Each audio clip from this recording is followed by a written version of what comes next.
Okay, great. So I welcome you all to another conversation hosted by the ACJ, Climate Change Media Hub, which has been set up in collaboration with Interlink Academy Germany. I'd like to welcome our speakers for today, Saisha Dogra, who is the founder of and CEO of the Climate Party. You'll hear more about it when she speaks. And Sainath Gurav, who has a long uh, tenure as an entrepreneur and strategic advisor. He has 25 years of experience in various countries and continents. And he's working on business transformation, sustainability, innovation, and mobility. He's actually done his master's in sustainable development, and he mainly works with medium and small industries, enterprises, MSMEs. And he's working on something that people don't know much about, that is embedding sustainability within the framework of strategic consulting and things like that. He also has his own consultancy group called Star Consulting, where he works with a global network of sustainability specialists and others. And he's also, like Saisha said, walks the talk. He's a co-founder of Kwanzaa Lifestyle. It's a venture focused on developing sustainable materials which address textile and agricultural waste challenges. So you'll hear more about his work and his contribution.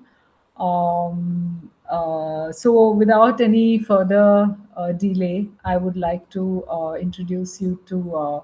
I'd like to ask Sainath to make his presentation. Um, so Sainath, you get to speak for about 15 minutes, and Yeah. then Saisha, and then we can take questions from the audience. I hope this can be a really interactive session because both our speakers have a lot of personal experience, and they're good speakers. Thank you. So over Right. to you, Sainath. Yeah. Thank you, Meena. Thanks for that introduction. Good morning, everyone. Yeah, and can we have the presentation, Pritesh, so I can start with that? Yeah. Yeah. Uh, Good morning, everyone, and thanks for joining. For this morning session, and here I think I'll start with my own journey, like how I transitioned, like because everyone of my age, I'm 46 years of old, and during our education, we were not taught about sustainability as a subject, or we were not taught about sustainability as a core economic lever. What we learned in economics was more on capitalism and how to grow. So I come from a very lower middle class family, and so my experiences are quite different through this transition, and how I again connected with my roots, which I learned during my early years. So let me can we go to the next slide? Yeah. So, through my journey, my work, and the way I understand journalism, because I have limited exposure to journalists, I work primarily with businesses and entrepreneurs. But what I could make out in my last 10 years in sustainability, this is what I thought, that one question we should discuss today, among ourselves, that if India's climate story has 69 million authors, are we reporting the right ones? So, while we look at big picture, are we looking at the smaller aspects, the ground reality of it, or not? So this is what we will spend time, in next 15 minutes. Yeah. Next slide. Uh, to coming back to how my transition happened, like I was born in a lower middle class family. My parents gave me a very basic education, and then I did my higher education. I am a double master's with my own earned money. So, but while I was transitioning in various career paths, I had learned economics in a very different way, and I thought, like, having more money, buying a new car, then having a bigger house is the purpose I should be focusing on. But in 2015, a personal tragedy happened, and then I thought, like, this is not the purpose which I should spend my rest of my years with. So that's where the 2015 is the transition time for me. Till that time, I was working with very large corporates, investment banking industry, policy makers, And then during that journey, I got to understand there is something called SDGs, Sustainable Development Goals. So when I got to know that more, and how I can contribute and how I can work towards it, that's where in 2020 I left the corporate world and founded Star Consulting. And in Star Consulting, I'm trying to utilize my 20 years of industry knowledge, and I'm focusing on industry sustainability. As everyone knows that sustainability has various pillars. There's someone works on afforestation, someone works on community-led initiatives. But I'm focusing on industry because I can help that transition better. That's what I felt, and I'm spending that energy here.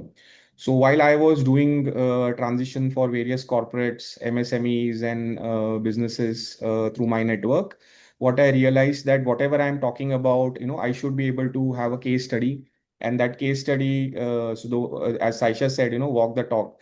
So I found Darsh Mehta through this various networks, and along with Darsh, who we have a same kind of ikigai on sustainability pathways, and then we founded Kwanzaa Lifestyle.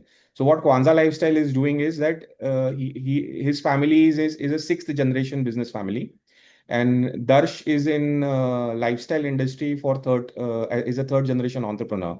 So they are doing and making products and selling products in that area since 1954. So this was a very good area for me to contribute, because the next generation I feel is the power shifters. They will change the whole dynamics, the way we look at business traditionally, and the way sustainable businesses will evolve. Next slide, please. I worked with manufacturing industries, infrastructure industries, in mobility. What you see, FASTag, which reduces fuel consumption on highways. I was part of initial years, developed the policies along with policy developers ministry. So that kind of work I have done. So investment bankers, when they invest in various initiatives, how they think. So before 2015, the entire efforts was not on sustainability initiatives, but after 2015, wherever I find this opportunity, I focus on these areas. I got an opportunity to develop a report, co-develop a report along with CEW, Council of Energy, Environment and of Water, in 2022, which was presented by Petroleum Minister Mr. Hardeep Singh Puri. So that was another contribution. So through all these network, how I spend my energy and relationships well is where I found that MSMEs are the next growth engines. And if we work with these next generation entrepreneurs, the transition would happen quite quickly. So that is where the focus is. Next slide. So the hardest part of my job is that while we read a lot of COP targets, net zero by 2020, 2070, and those aspects, but the real impact is happening where in the industrial sustainability is with the MSMEs. Like, the MSME, if they have the potential, they have the caliber to transition, the capital becomes quite challenging. And if we, as journalists, as a platform, or as consultants like us, can expedite that or not, and how can we expedite that process in sustainability, or enable that transition, is something what we can discuss now from here. Yeah, next slide. So to put this thing in perspective, I thought let me explain the Kwanzaa lifestyle case. So what the traditional family business used to do is they used to work with virgin polyester as their primary material to make travel backpacks and travel gear. So traditionally, that's how that business has been developed. The market is good. The market is also growing. It's not like that they are not making profits. But the next generation, Darsh, what he thought, that I still find that disconnect, that the kind of waste is happening, the way employees are engaged, the way salaries are paid. He was not quite convinced that should I do this business in this manner, or should I look at a another business or another business model. That's when we started interacting. Then I told him that kind of network and supply chain you are already sitting on. If you change the materials and the way you design your bags and the way you engage with your employees, the whole transition can happen quite swiftly. And that's where the Kwanzaa as a new identity was born.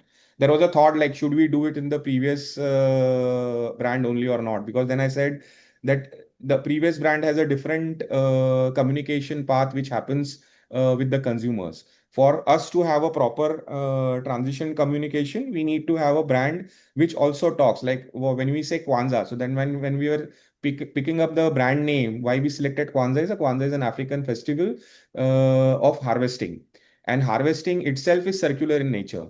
So when you pick a brand which talks about circularity as a core ethos, the whole communication and the interaction with the consumers changes.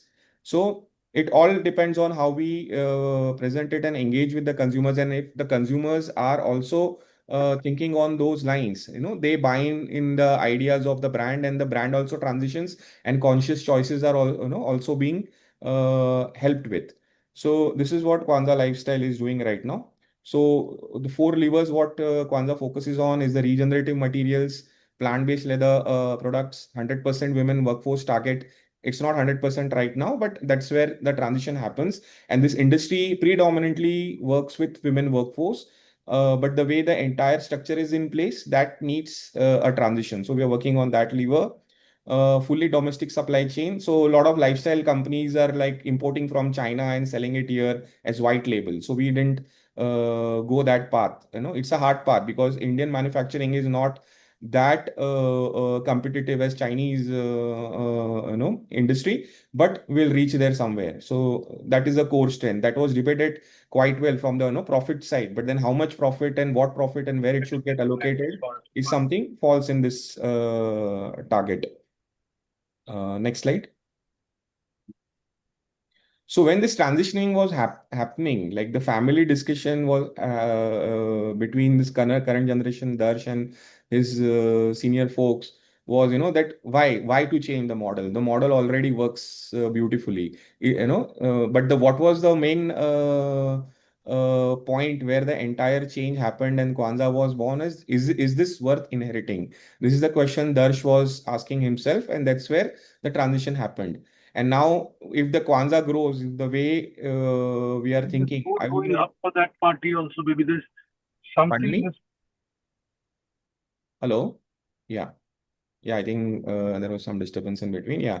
So while this new generation enterprise is getting born, a succession crisis dressed as a climate one, is the area where the whole transition would happen. Will this transition happen? Will Kwanzaa will become successful? We don't know as of now. But this is the path a new generation is selecting purely because the new generation is trying to connect with its own purpose, and that purpose is speaking through the means of sustainability transition. So this is where the Kwanzaa is working right now. Next slide.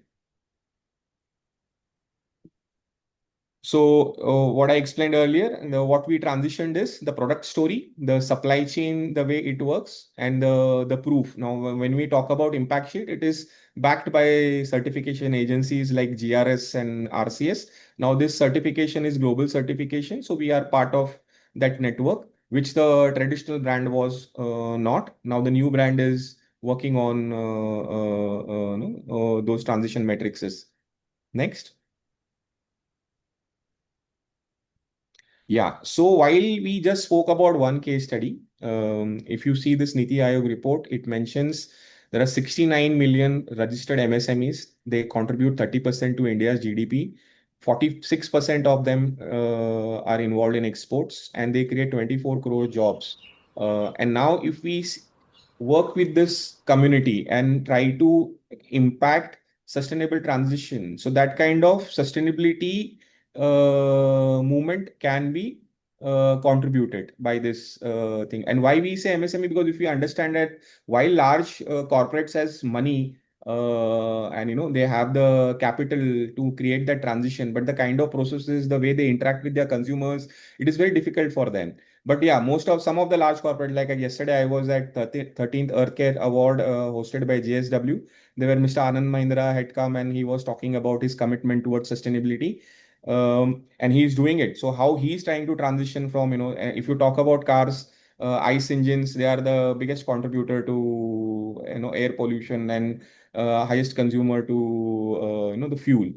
So when they are transitioning to electric vehicles and when they are transitioning their core ethos as an organization, they are also trying to do the transition at the large industry level. But when we talk about MSMEs, they can quickly and swiftly move toward that. That's what I'm trying to highlight, that if strategic. Sainath, one Yeah. moment, I'm going to interrupt you. Can you just explain what is MSMEs? Not everyone may be familiar with that Yeah, acronym. MSMEs is medium and small enterprises. That's how it has been is a short acronym for micro, small, and medium enterprises. There is a ministry dedicated which works specifically for this type of organizations. For micro, there is a certain revenue limit for to be get qualified. Small is there is another revenue slab. Medium enterprises, there is another revenue slab. So when we talk about large enterprises like Mahindra, Tatas, Ambani, those are very large enterprises. Now, when you talk about medium enterprises, any organization which is below 150 crores, I think there is a different slab for different industries. So that creates that kind of ecosystem. Now, when we talk about these level of organizations, these organizations have a very lean structure when they do a manufacturing activity or infra activity, and they can change their products, materials, processes in a swifter way. And if we do that, like what we can estimate that 1 to 5 years is a good amount of time to transition. Either you create a new brand or you do the transition within your own brand is a strategic decision based on what kind of clientele and what kind of market you work with. Now, yeah, next slide. So while we focus on this area where journalism enters, like while we cover, this is what my personal view is. It may differ for different people on different aspects. So what we read generally in various news articles is that we cover big picture like COPs, national targets, climate disasters, macro level thinking. We also cover the big villain story, like someone is polluting here, someone is polluting there, accountability aspects. But the messy and the hopeful middle, like the industries which are trying to make real transition, they don't never get a voice out in open. I think that's where journalism can help this particular sector, at least where I'm working in, and then they can help that voice come out in a more credible way. And definitely the kind of work they are doing, are they really contributing to sustainability or not? Those checks and balances needs to happen. That's what even we do at Star, and work with primarily those founders who are really purposefully and through their own ikigai are trying to make the transition possible. So this is where I feel the gap is. Next slide. So few views on like how really we can make an collective impact. Like here, I'm not saying that consultants are doing a better job, or maybe a platform or like the climate party is doing a better job, or journalism is doing a better job. I'm saying that we collectively can do a much better job if we can focus on more of the first kind of stories, covering the green credit, blended finance. What are the challenges there? How that can help MSME as a sector, and how that can be built upon that. Bring in the next generation voices who are really working and trying to transition from their family business to a sustainable business model, trying to make that hard effort. Like yesterday at the 13th JSW Green Awards, Earth Care Awards, there was a entrepreneur who has been working on repurposing lubricant oil waste in different manners. So he's working on that idea for 20 years. From his as a college project, he's transitioning there. Yesterday he got a recognition, and he was very happy. Like that kind of recognitions and that kind of conversations around his story was happening. AV was played, And to also mention that yesterday they created another category of award is for the journalism, the climate communication community. So that kind of new award was introduced. the journalists can work on those initiatives. Monga Bay won that award in the first edition.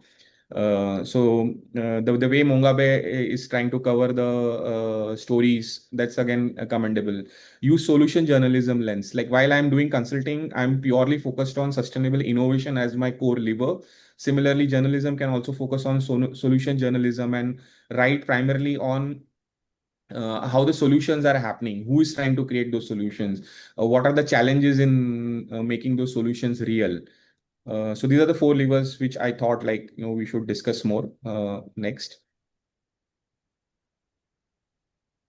So these three things I feel money can't buy, like legitimacy, the surface area, the pressure. Now journalism is a very strong tool, where all these things can work together, and we as consultants, the platforms like the Climate Party can utilize that, in thing. Yeah, next slide. So while consulting practitioners bring the depth, while the Climate Party, the surface area, the community brings people together. So depth, the communication all form part of the same room. The attention, is the area where journalists can create that public glaze, more powerful. These are on these three stools. Like one transition can happen quite impactful. So this is where the point I want to land with this community here. Next. Yeah, and whenever you're writing any story, or whenever you're covering any aspect of climate journalism, what I feel is, what is the next generation? So where is the next generation in this is the question we should ask, and we should work collectively towards this. So I think over to Saisha on on the surface area part which I was talking about, and I think Meena and me, we both met Saisha through Climate Party only, and this session is happening because we were there in Climate Party together, and we were debating in WhatsApp groups. Then Meena said, let's discuss it in a more organized way, and that's why we are here. Thank you, Meena, for the opportunity. Yeah, and any questions, we can take it at the end. Yeah. Okay, great. Thank you, Sainath. I think this is an important presentation because it shows a kind of personal and ground level approach to how people actually grapple with sustainability. And different people approach sustainability, trying to save the planet in small ways. And I think these personal efforts also count along with multilateralism and everything else that's happening. So I just want to briefly introduce Saisha before I invite her to speak. She's a founder. Saisha Dogra is the founder and CEO of the Climate Party, and it's a first of its kind platform building. She's trying to build a collective genius for climate solutions. She's also the author of Anticlimatic, a publication which is read widely across several countries. And she uses climate change science. I mean, she discusses climate change science using bad jokes, she says, and memes and analogies. She's by profession a chartered accountant and a graduate of the Indian School of Business. And she's also an Antarctic expeditioner. And she dabbles in various worlds, consulting, venture capital, and consumer tech. And she'll tell you how she started the Climate Party. I don't want to spoil that. On to over to Saisha for her talk on the Climate Party. Welcome to this session. Thanks a lot, Meena. Thank you so much for organizing this. And thanks a lot, Sainath, for putting such a nice segue to Climate Party and for that great presentation. Hi, everyone. As Meena said, I am Saisha. And before I begin, Meena, since you mentioned, people trying to save the world or the planet in multiple small ways, I'd just like to say that, planet will be fine. It's us who need to save ourselves. Planet will do fine. It's been there for billions of years. So yeah. Um, so okay, let me start with what the Climate Party is. Is it a rave party? Is it a political party? Not yet. Uh, again, as Meena mentioned, the whole purpose of starting the Climate Party and naming it so was to really build the collective genius of people working on different climate related problems, right? Now, this word Scenius is what we call it.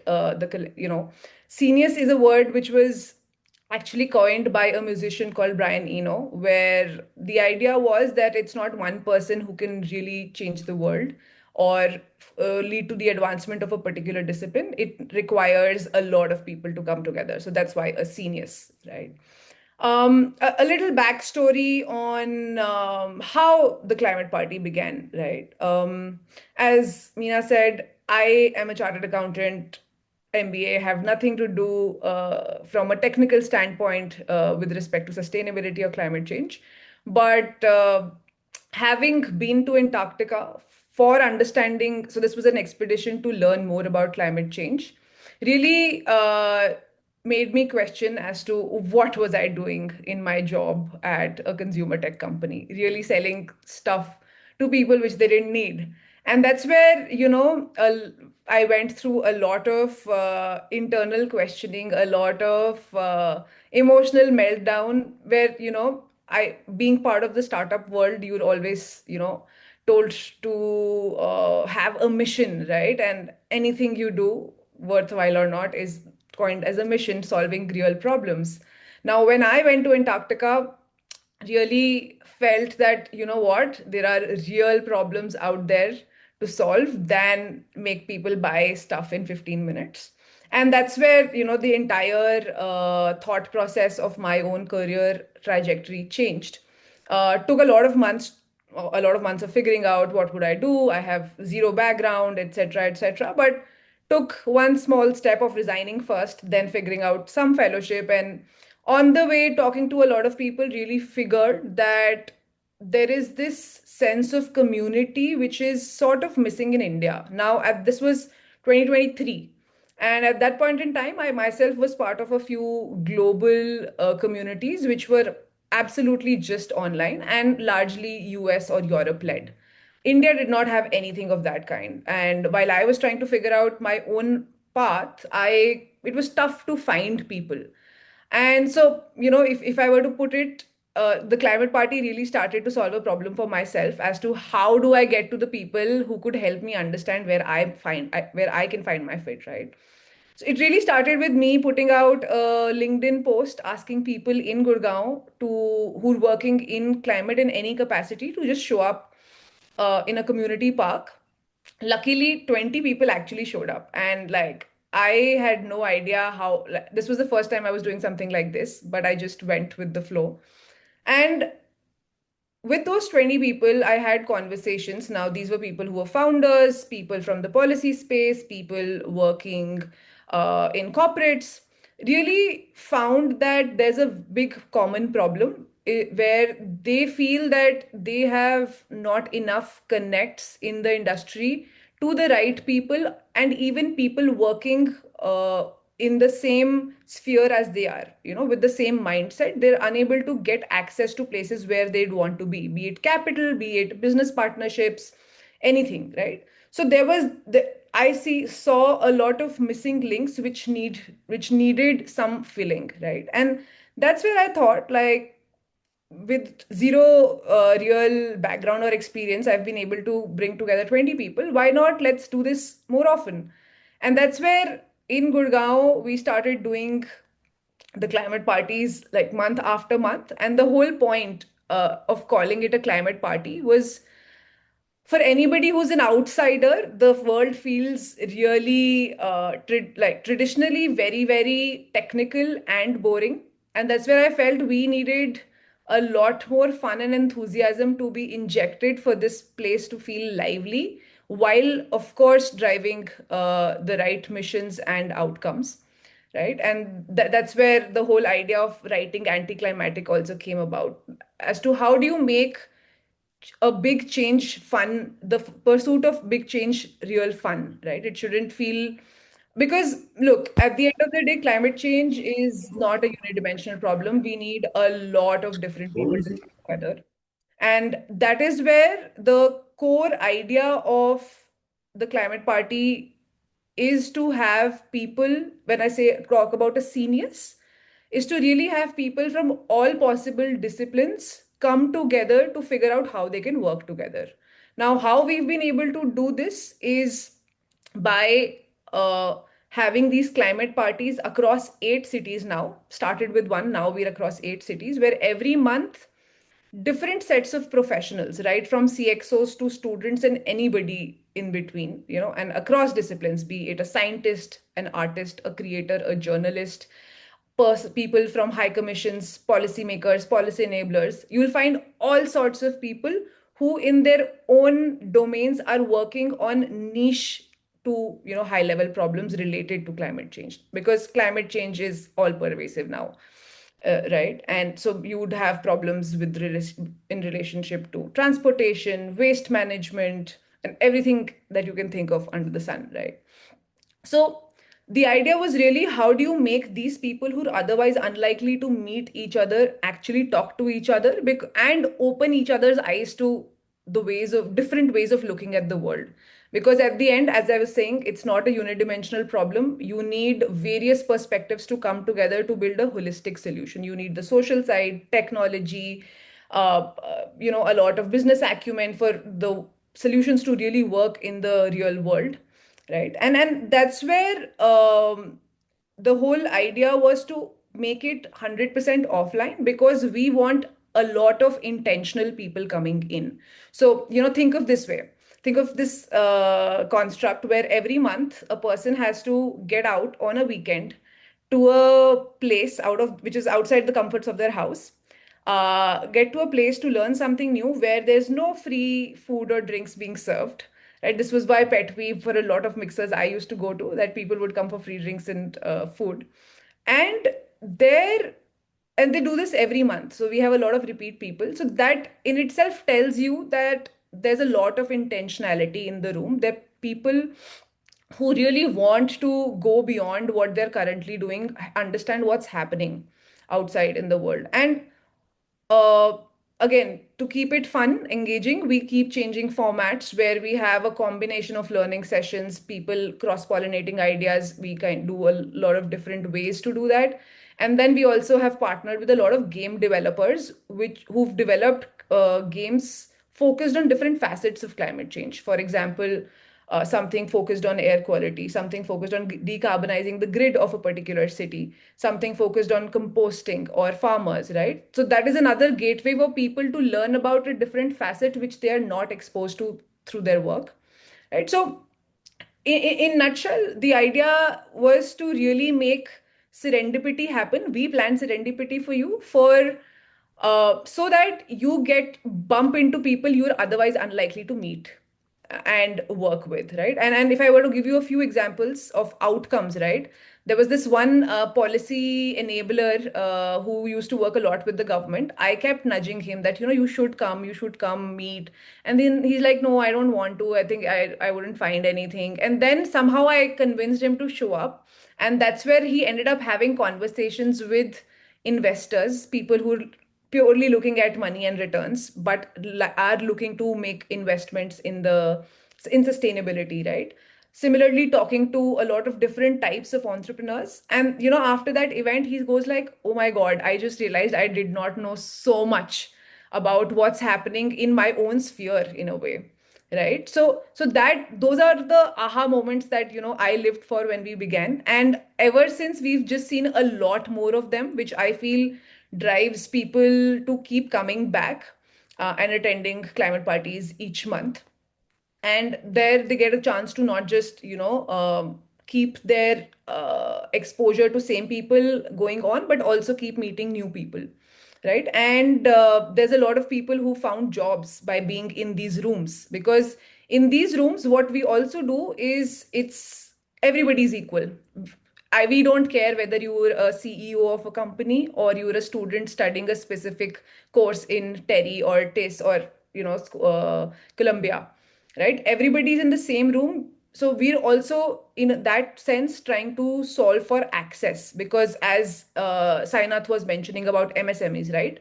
There's a lot of access gaps, be it to capital, be it to the right know-how, and stuff that you don't even know that exists, right? So these are all, a level climate parties are a level playing field for all these sorts of people, right?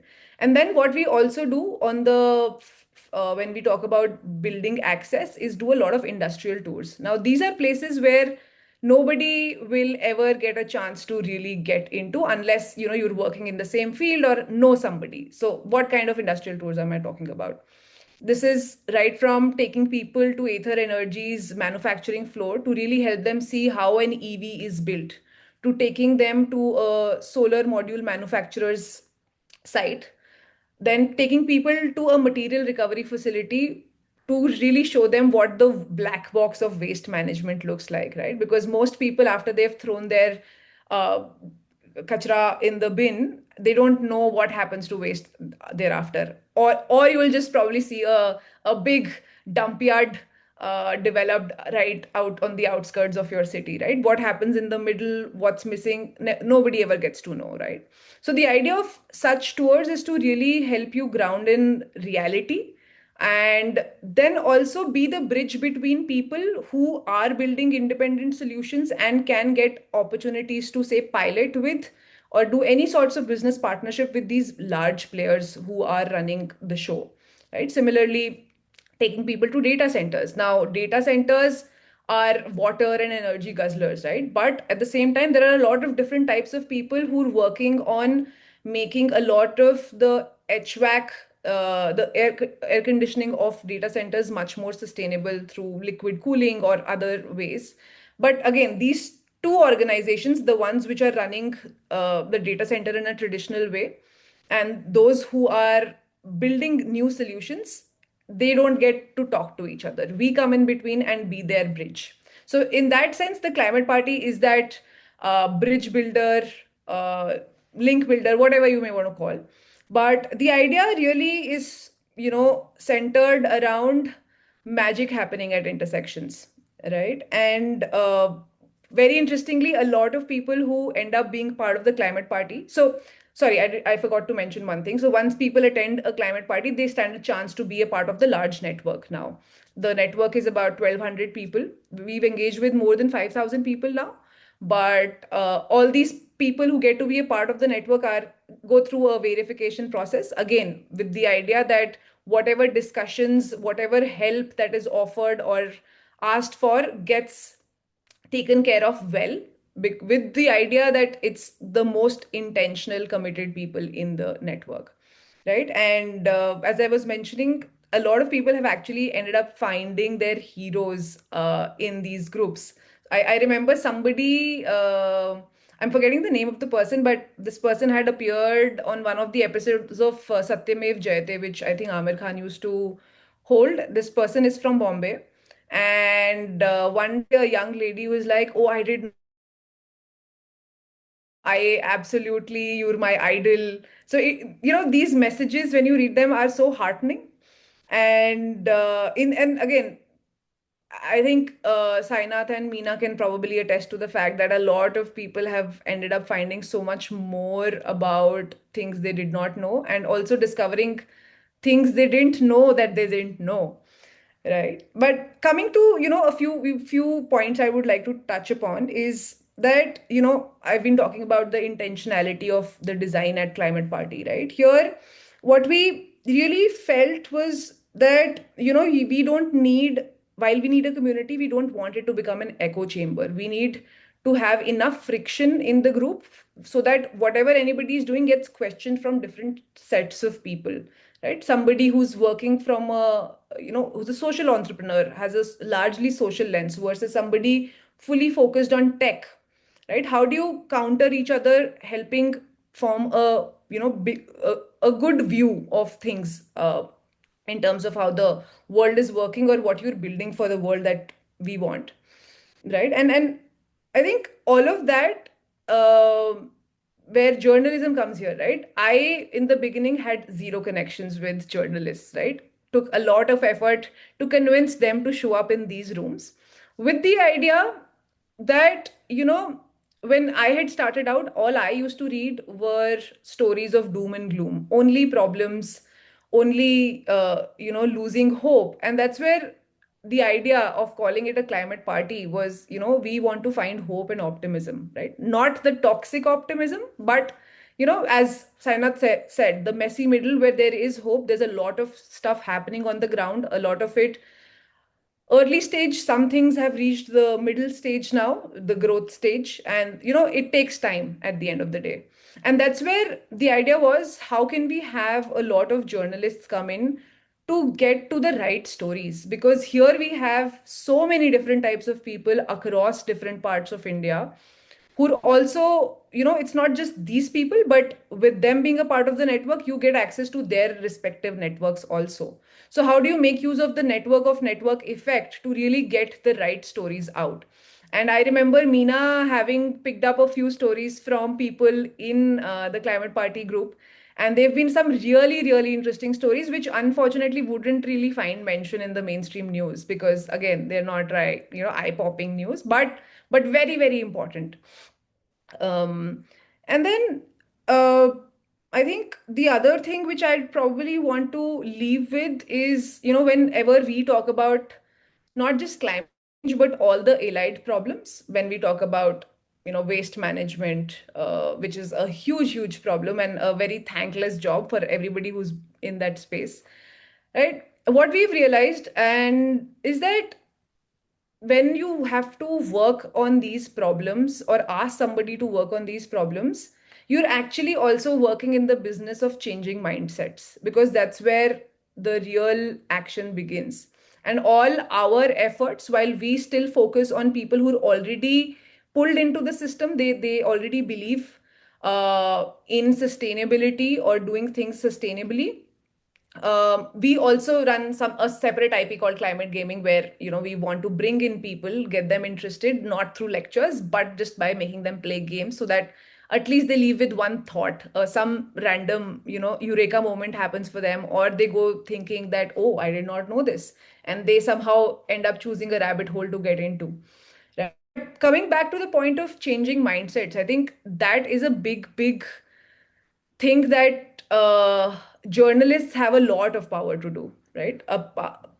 And we keep talking about building narratives for climate change as to how do you really make people move. And now I see there are enough reports which say that, it's not like people don't care, but people care. But how do you make them act when they care? Because they're not acting despite caring, right? So it's a lot of psychology, but at the same time, I feel that journalists hold so much power in terms of building the right narratives and actually making people in the power of in the positions of power really think. And again, there are so many different ways of doing that, but change of mindset is something which I'd hope that journalists really think about when they're writing stories.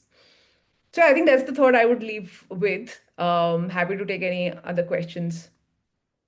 Okay, great. Thank you, Saisha. That was interesting. And it's a huge, also a personal initiative, just like Sainath also spoke about.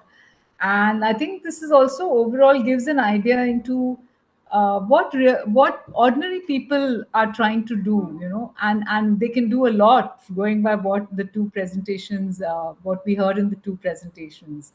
So, and how do you link these personal and political experiences with media? I think that is the challenge here. That's the challenge that as journalists we have. And I think as a climate change media hub, we need to also focus on these on the fact that climate change is an intensely personal and also a political subject. Happy to take questions. If anyone wants to ask a question, please raise your hand. There's already a question in chat from Shivansh.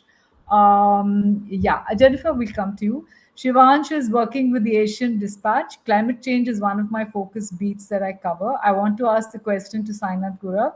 When reporting on climate solutions led by businesses, how do you assess whether their initiatives are creating real impact rather than simply functioning as sustainability branding or greenwashing? I think that's a very important question, especially when you try to relate to industries and sustainability, a lot of it is often not credible. Sainath, how would you like to answer that? Yeah, so what I've noticed is like, when any brand or business is trying to showcase their sustainability, the framing becomes most important aspect, like the way they frame their narrative. So because journalists might not have access directly to all their data. Some data might be available in public, and some may not be available in the public. So the framing is the right area to really understand. So the real organizations who are working in sustainability, they are completely have transitioned. Like if you see brands like Patagonia, like Patagonia is a brand like in the lifestyle space who has reached at the highest level of sustainability commitment, which they say. Because every business who have started maybe 20 years back, everyone have not started from a sustainability mindset. They have started business for making profits, and that's how every business has grown and reached that certain level. But the businesses, the new age businesses, the new startups, they are born. Like Kwanzaa is a new startup which was born in 2024. They have created their entire framing and understanding from sustainability lens only, because their commitment to SDGs, how they talk about SDGs, sustainable development goals, how they embed those sustainable development goals within their organizations, each process, and the way they have narrated their journey and the way they are communicating with the outside world, it talks a lot about what is real and what is not real.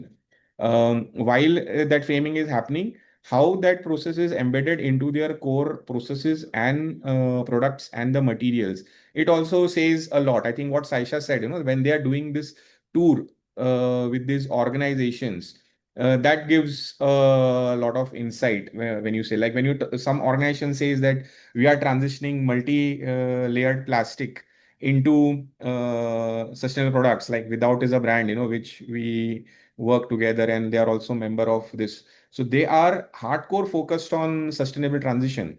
Their entire narrative, the way they are talking about the products and the brand, to their core material and their research, everything talks on that matter.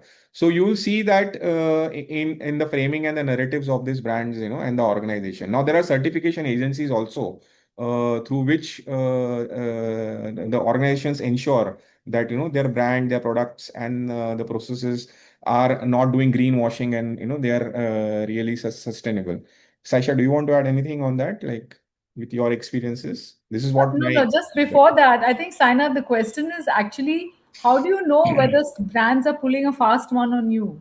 For instance, how can I trust Kwanzaa?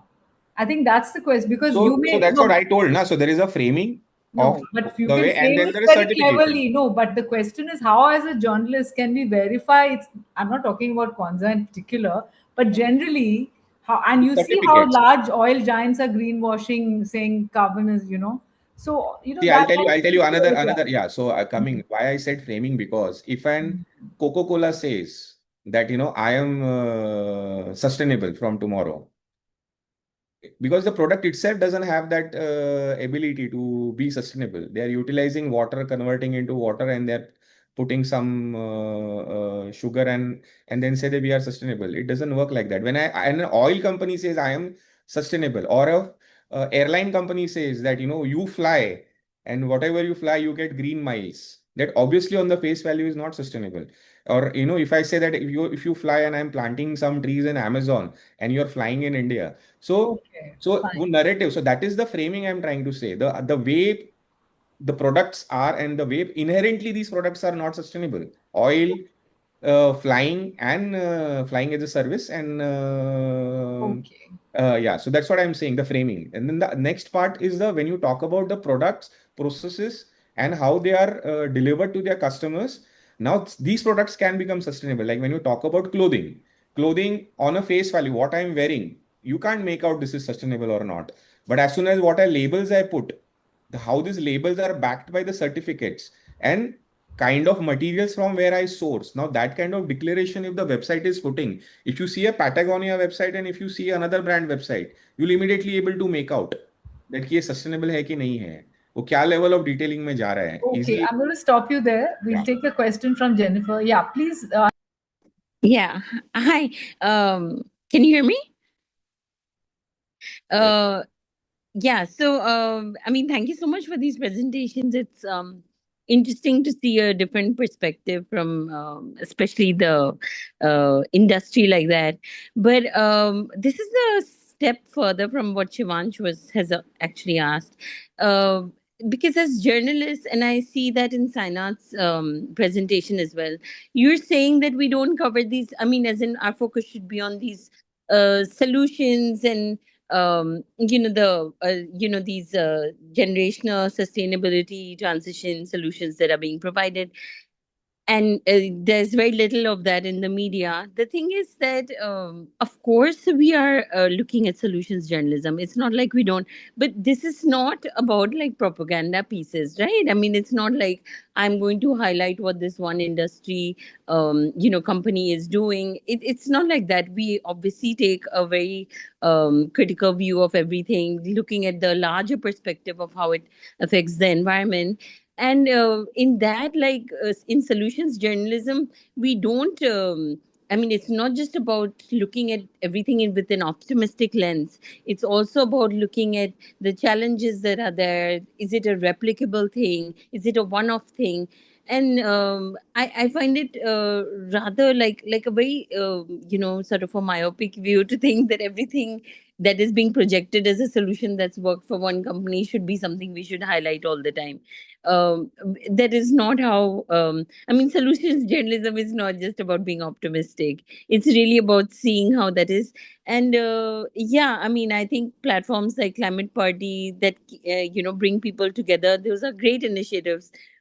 But I think in the larger scheme of things, we have to compare and see it with other other examples from the industry before we can actually come to the conclusion if it's a sustainable solution or not. So I mean, there's no question as such. It is just my observation on what was being said, because Right. it's not like the media does not sit and do solutions journalism and we only paint this really bad image of climate change. We are doing that. It's just that we have to be critical of it till the point where we know if it's a sustainable solution or not. Right. Point well taken. So my Thank thought was you. more on the stories which we can cover more. Yeah. Sure. Thank you. Thanks, Jennifer. Jennifer, if I may add, I mean, nobody is saying that by projecting single solutions is the answer.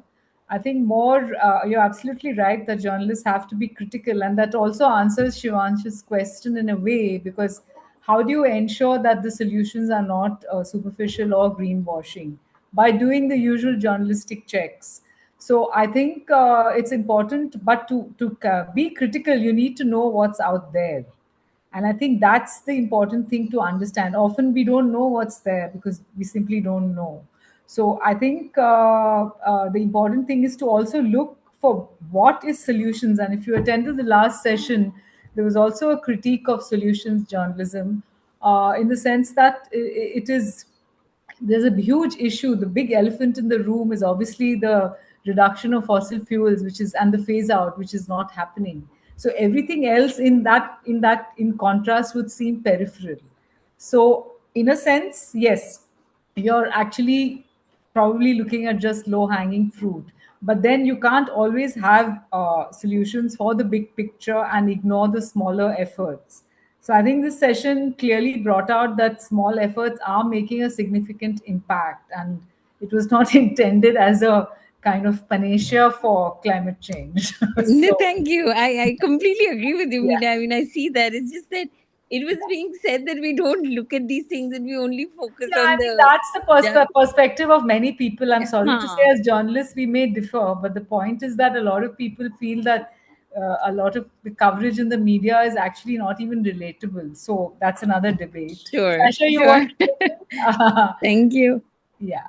You want to say anything, Sasha? I totally agree with Jennifer, right? And as Again, this reminds me of a very recent large debate that happened in the TCP community group around renewables, right? Yeah, I mean, even, as I said, we don't want to be a toxically positive, right? Because there are actually a lot of things which are going wrong around just in India, right? The mangroves, the Nicobar project, everything just seems like a mess. And I'll be very honest, at times I feel like, why am I even doing this, right? So that's a different thing. But at the same time, what also, what's happened is like when you are surrounded with so much of information which is hopeless, right? Eco anxiety is a real thing, right? And I had learned about it in during my expedition to Antarctica, and at that point in time, I had zero idea, and I thought, okay, this must be some ultra first world problem, eco anxiety, right? And then over time, when I felt it, when I heard other people, then that is when I realized that okay, this is something which is very real, right? So it's tough, right? At the end of the day, there are things happening. There are a lot of things happening which may or may not actually add significantly. But again, any solution in this space which is essentially working against the system will take a lot of time to show up. I mean, the results to show up. And honestly, a lot of them in the pursuit will also fail. I won't get into the whole systems change problem because the world that we live in needs a lot of changes. But just to even operate in the system we live in, I know it's tough. And just to add to Shivanshu's question, I think very very valid question, because this is something I keep questioning myself, and somehow I've become so cynical about any claim that comes out. I'm like, okay, they must be just saying it, and then I try to go down the rabbit holes. So Shivansh, I think as Meena was saying, to be able to assess that, first you need to know what is the standard in that particular industry, right? So if I were to take an example of say H&M, right, they had come up with this whole initiative of taking back your old clothes and taking it to recycling, etc., etc. Now we know H&M is a fast fashion company, right? Now they try to paint a green picture by plastering all these initiatives across their website, their stores, their Instagram, for you to suddenly feel that, oh, they're really taking some big step. But when I think there's this organization, I'm forgetting the name, but they had put a full report around how they had done an investigative journalism, only to find that a lot of those pieces, or rather most of those pieces which were collected, actually because they had I think put some air tags, or some sort of a location tracking, most of them ended up in second-hand markets of Africa or in landfills, right? So it is so what I'm trying to say is, when anything such of a kind an initiative which is around recycling specifically is always a big question mark, because you don't know where it is going, and that is where you needing to know how that particular industry operates, and of course talking to a lot of people who are related to that organization, because that can give you a lot of information. The people who deal with them, be it vendors, be it customers, can give you a lot of peripheral information which will probably help you connect the dots. And I think that's where the journalistic rigor comes in. And of course, another measure which I kind of see is, if I were to take the example of philanthropists who are actually billionaires, right? Where them doing any philanthropy, like now for people like us, 250 million will be like, oh wow, that's a lot of money they're putting, when it's actually probably 0.1% of their entire net worth, right? Now, so again, there's a lot of debate around that also, but point is that whatever any organization is trying to do, it's good to see what is the larger work that they're doing, which is making them money, as Sainath was saying, right? A lot of oil companies coming up with this, carbon capture technologies, which are quite expensive at this point in time. Green oil, all those things, but in parallel are also still actively looking for more oil fields and coal fields. They are doing a lot of work on expanding that. So that kind of then tells you that, okay, this is probably bullshit. Okay, thank you. Any last thoughts, Sainath? Do you want to say some closing things before we end the session? No, nothing. I think Saisha has covered a lot, and Okay. so All right. And if there are no more questions, Saisha, any last thoughts you want to share? I think, I mean, no, nothing other than, that we need a lot of journalists to keep questioning stuff that's happening. I think, again, this is my personal view. I think there's a lot better that our government needs to do. A lot of it is going haywire. And, but at the same time, also keep some people like us hopeful so that we can continue to do the work that we're trying to do. Okay. It's a tough job, I know. No pressure. Okay, thank you Great. once again. Thank you, Thank Preeti, you. Pritish, everyone else who organized this meeting. And thank you, Sainath and Saisha, for coming and taking part and being enthusiastic about it. And all those who asked questions and attended the meeting today. Thank you very much. Thank you, everyone. Thank you, Meena. Thank Okay, you. bye. Bye. Bye. See you, Bye. Saisha. Bye.